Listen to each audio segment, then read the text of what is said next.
In the previous chapters, we talked about the investment. This is money out. Okay. In the very first class, we say the corporate finance is about how to get the money into the corporations and how to get the money out of the corporation, and out of the corporation is the process of investments.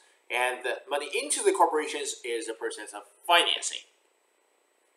And we also learned a little bit about the corporate governance, about how to manage the cash.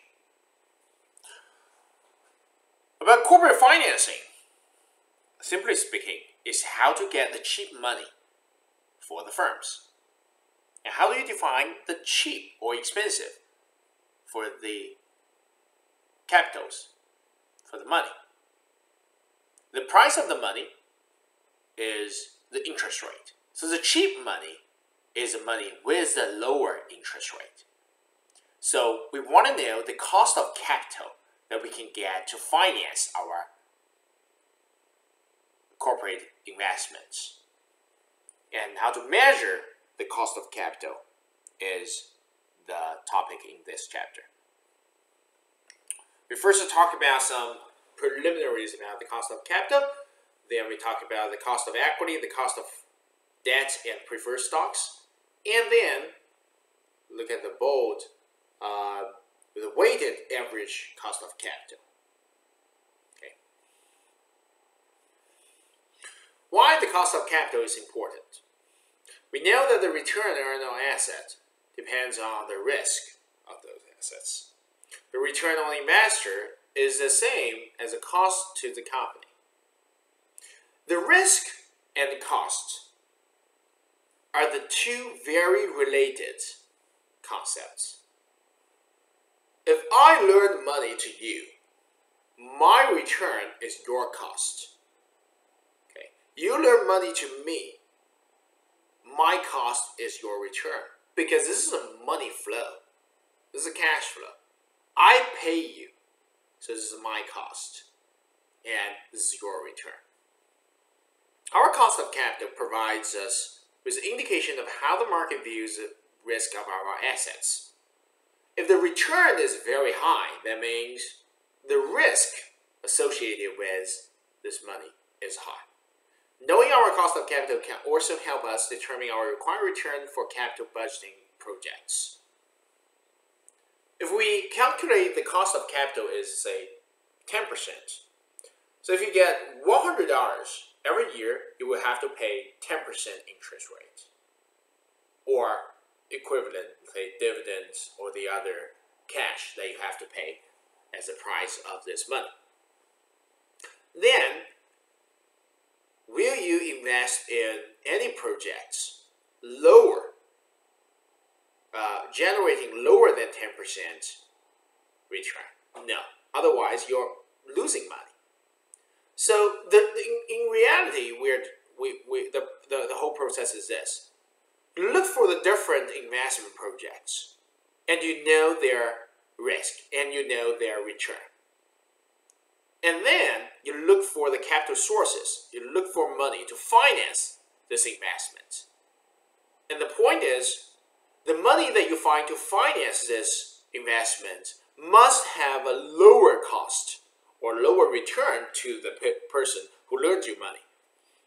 Have the lower cost than the return of your investment, so that you can earn money from the difference. The required return is the same as the appropriate discount rate and is based on the risk of the cash flows.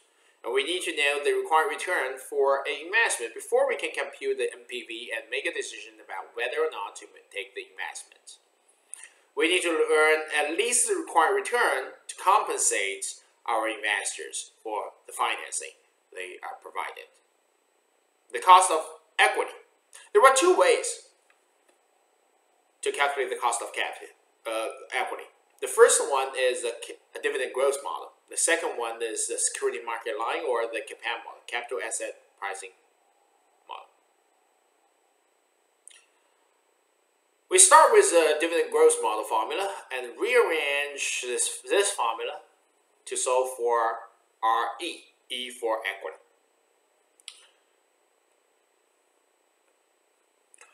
P0 is the price of this equity at time 0. It is equal to D1 divided by RE minus G.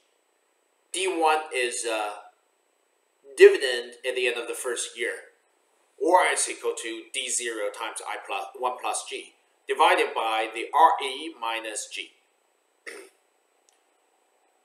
You rearrange this formula, you find that RE is equal to D1 divided by P0 plus G.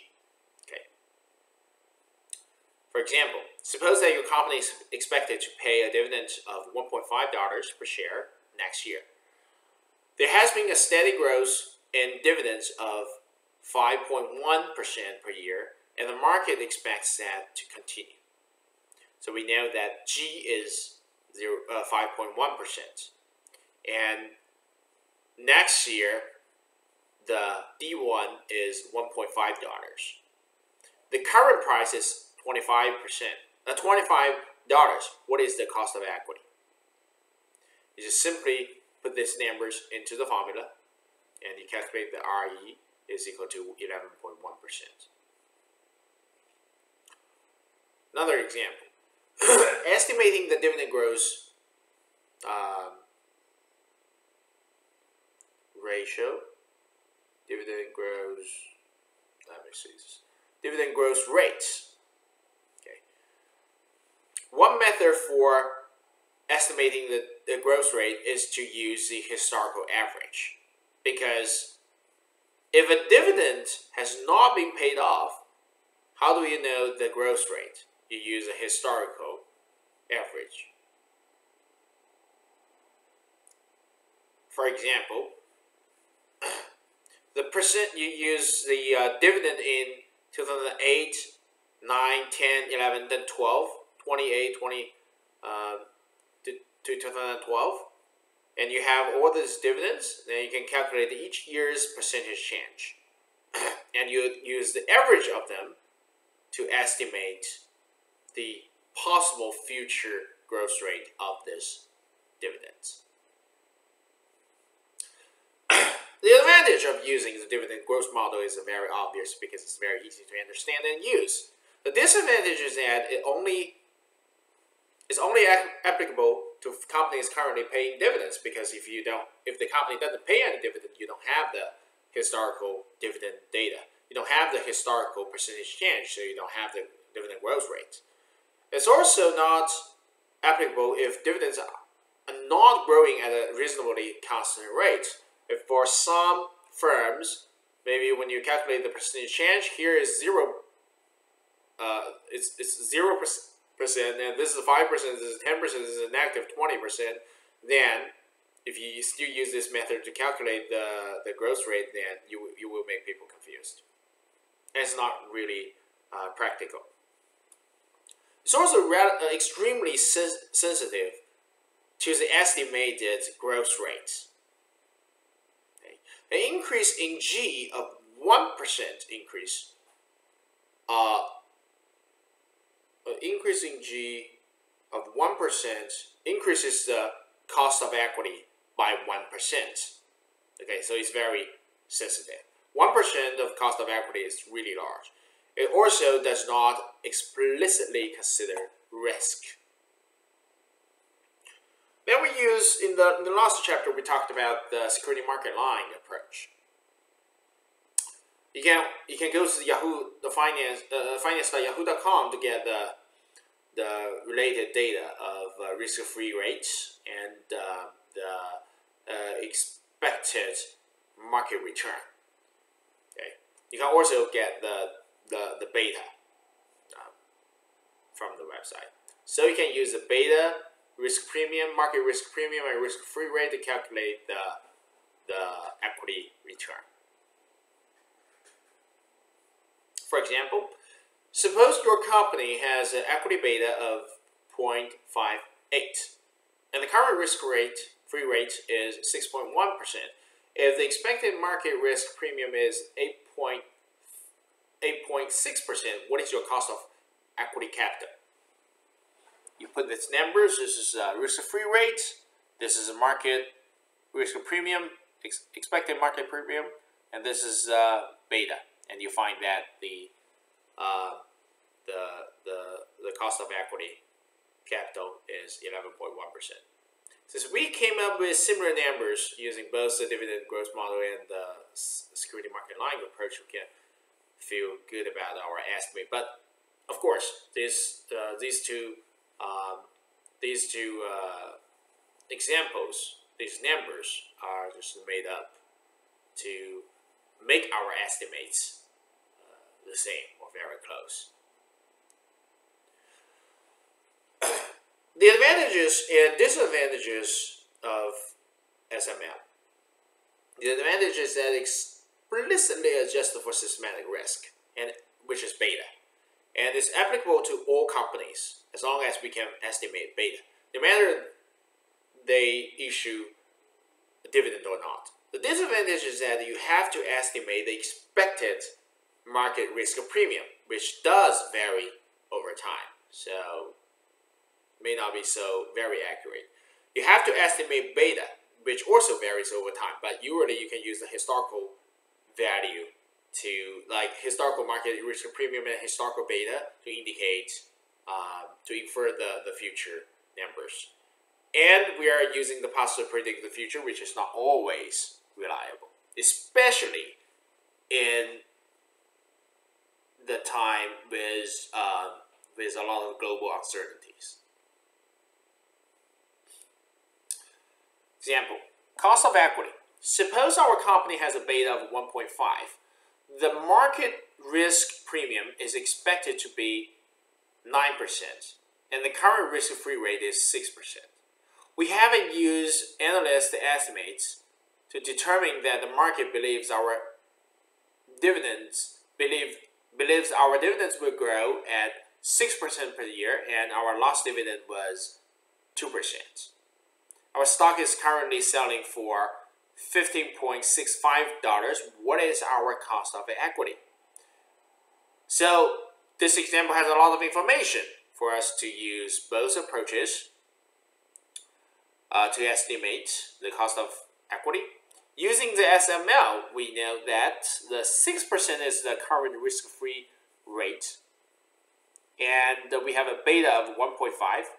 We have market risk premium 9%, so we calculate that the RE is 19.5%.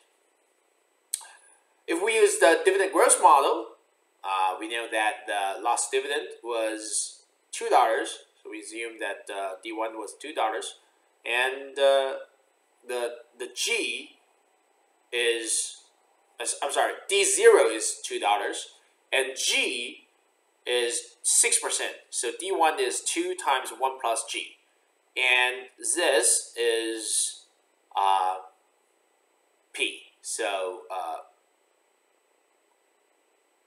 15.65 is P0 plus the G, 6%. And you can find that this is 19.55%. Again, all of these numbers are made up, so you find that the final numbers are pretty close to each other. Cost of debt. Two most important financing tools, equity and debt. For equity, we have SML or DGM. And for cost of debt, it's pretty straightforward. We just use the bond pricing formula, okay? The cost of debt is a required return, which is R, on our company's debt. We usually focus on the cost of long-term debt on bonds, and the required return is best estimated by computing the year to maturity on the existing debt. We may also use estimates of current rates based on the bond ratings. On the bond rating we expect when we issue new debt, and the cost of debt is not. Remember that the cost of debt is not the coupon rate. Sometimes people make this mistake, so I put it here. Basically, you use the bond pricing formula, and you just calculate the year to maturity using your financial calculators, or use the trial and error approach.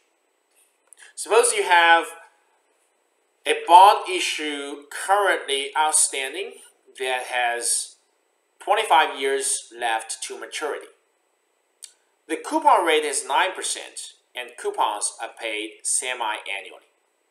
The bond is currently sold at $908.72 per 1,000 bond. What is the cost of debt? This is the price of bond. So PV is, remember in the financial calculator, you should put a negative sign. It's this. And per 1,000 bond, that means at maturity will pay 1,000 face value. Okay, so it's actually face value, not it should be FAV, not future value. It's face value. Okay, and the coupon payment is every year. It's 9% times 1,000 is 900.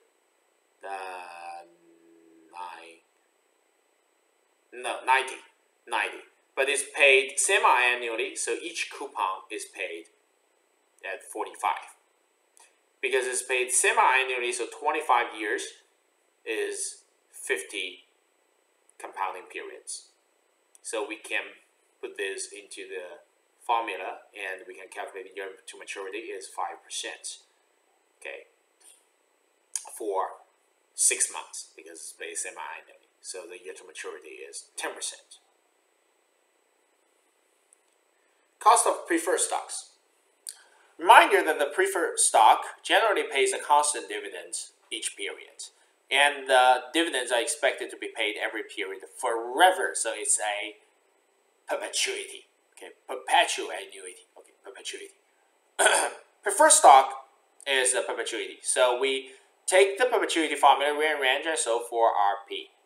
P for preferred stock.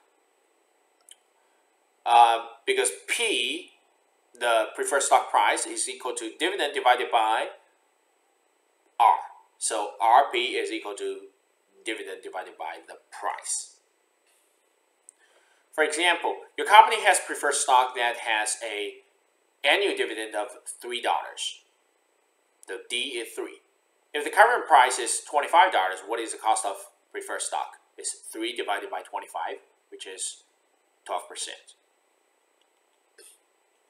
Now, we finally get to the main point of this chapter, which is also definitely covered in the final exam. WACC, weighted average cost of capital. The weighted average cost of capital. We can use the individual costs of capital that we have computed to get our average cost of capital for the firm. This average is the required return on the firm's assets based on the market's perception of the risk of those assets. The weights are determined by how much of each type of financing is used.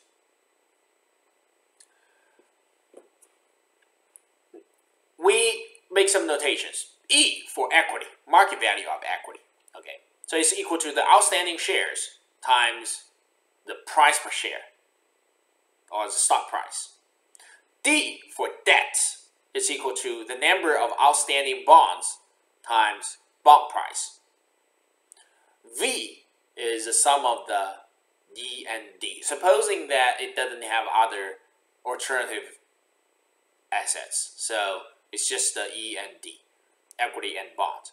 And the sum is the market value of the firm. The weights, if you still remember in the last chapter, we talked about the weights of each asset in the portfolio.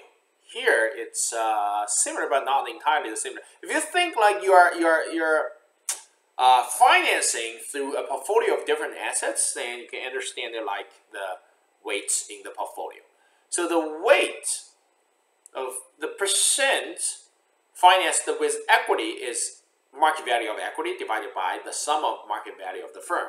The sum of market value of equity and debts. So E divided by V. And similarly, the weight of debt is D divided by V.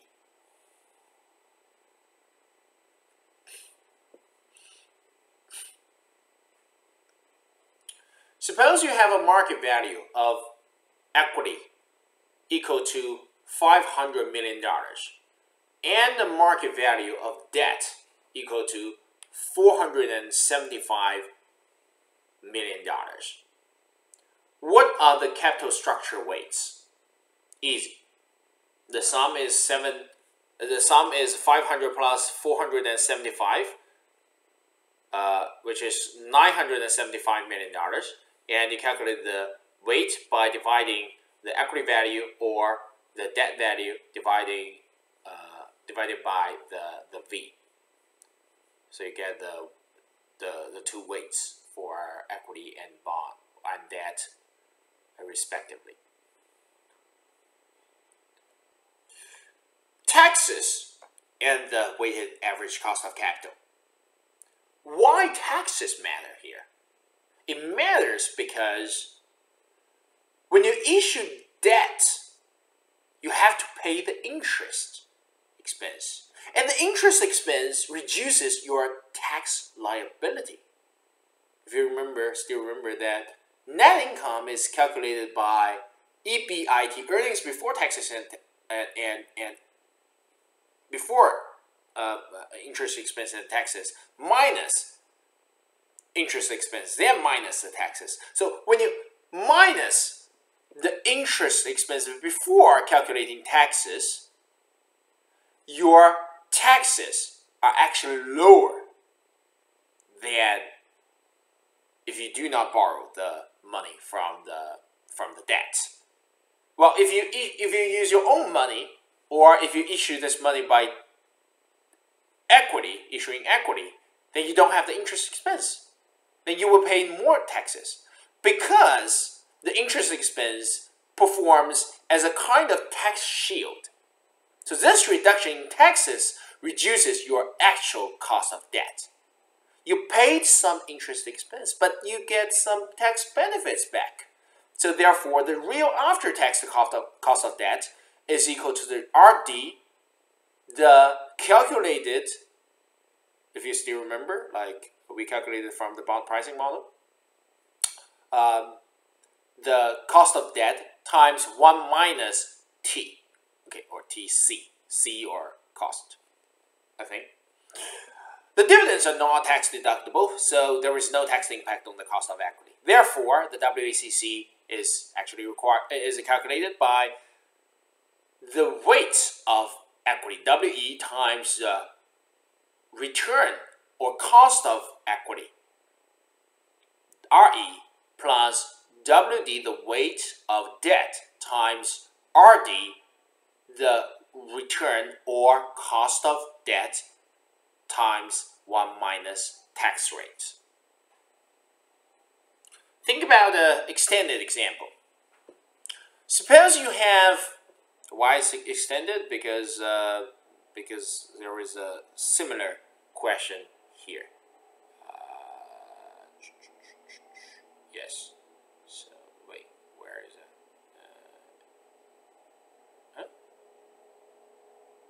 Anyway, there is I think the bond. Yes. So this bond, 25 years, 9% coupon rate. It's this debt, the same debt. So suppose you have equity and debt. For equity, you have 50 million shares and $80 per share, so that you can calculate the equity's market value. Now you have beta, you have risk-free rate, you have market risk premium, so you can use the CAPM model to calculate the return or the cost of equity. You also have the 1 billion debts in outstanding debt. So you have the debt's market value. You also have the current price, the P0, face value, coupon rate, so you can calculate the coupon payment, semi-annual. Don't forget to divide it by 2, semi-annual coupons. 15 years to maturity, so you have 30 compounding periods. It's a little bit different than the previous example, which is 25 years. But anyway, this is 15 years here. And tax rate. What is the cost of equity? You calculate it from the CAPM model. You have 5% risk-free rate plus 1.15, which is beta, times 9%, which is market risk premium. So the cost of equity is 15.35%. What is the cost of debt? You have 30, which is 15 times 2, 30 compounding periods, and the price is 1,100. Face value is 1,000. The payment is face value times coupon rate divided by 2, so it's 45. You can calculate the semi-annual interest rate as 3.92%. So the annual cost of debt is this number times 2, which is 7.854%. And this is a pre-tax cost of debt. The after-tax cost of debt is this number divided times 1 minus the tax rate, which is 4.7%. Okay. Now you have the cost of equity and cost of debt. After-tax cost of debt. So you want to calculate further the weight, which is easy. From this information, 50 million shares and $80 per share, you can calculate the market value of this equity, 4 billion. And you can also calculate the market value of debt, which is 1 billion. I think it's 1 billion shares. Sorry, it shouldn't be 1 billion market value. It's a $1 billion outstanding debt. Otherwise, it means the face value 1 billion. Okay, the face value 1 billion or 1 billion debt times the current price is the market value is 1.1 billion. So you can calculate the weights. You can calculate the market value of the firm as 4 plus 1.1, which is $5.1 billion. And the weight is 4 divided by 5.1, and the weight of debt is 1.1 divided by 5.1. You get both weights for equity and debt. And you multiply the weights by their corresponding cost of capital, and then can calculate the WACC as 13.06%, which is, this part is definitely covered in final exam. So you want to be very proficient in the calculation of the whole example. To summarize the cost of equity, for cost of equity, we have a dividend growth model approach and compound model or security market line approach by using the two formulas. And we use financial calculator or the try and error approach to calculate the cost of debt. Also, after calculating these, by the way, we missed the preferred stock, right? There is also a preferred stock. And the weighted average cost of capital is calculated at the weight times the cost of debt or equity. But for debt, you also need to multiply it by 1 minus tax rate. There were some quick quizzes for tutorial and a comprehensive problem. I hope that you can take some time practice by yourself, because it's definitely covered in the final exam. And thank you for WACC. We will have some other videos for the remaining parts of this this master's corporate finance. Thank you.